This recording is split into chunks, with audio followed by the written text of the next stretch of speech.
అందరికీ నమస్తే అండి. ఇప్పుడు మీకు ఒక మంచి చిట్కా చెప్తానండి. నా లాస్ట్ వీడియోలో ఈ కొబ్బరి నూనెలో ఏమేమి కలుపుకొని తయారు చేసుకోవాలో వివరించాను. ఇప్పుడు ఈ చిట్కాకు కావలసినవి నల్ల జీలకర్ర లేదా కాలోంజి గింజలను దొరుకుతాయండి. వాటిని పొడి చేసి పెట్టుకోవాలి. అలాగే మెంతి పొడి, ఇంకా పుల్లటి పెరుగు. జుట్టు థిక్నెస్ మరియు పొడవును బట్టి మనము ఇక్కడ పౌడరు కలుపుకొని పేస్ట్ తయారు చేసుకోవాలండి.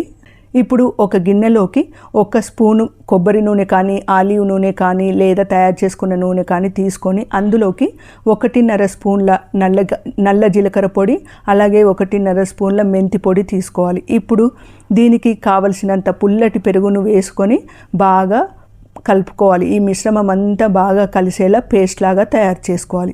ఇప్పుడు తయారు చేసుకున్న ఈ పేస్టును స్కాల్ప్కి, జుట్టు కుదుళ్లకు, అలాగే జుట్టు మొత్తానికి పట్టించి ఒక అరగంట తర్వాత తలస్నానం చేసినట్లయితే కనుక జుట్టులో ఉన్న చుండ్రు సమస్య, అలాగే జుట్టు రాలడం అనే సమస్య మెల్లిమెల్లిగా తగ్గుతుందండి.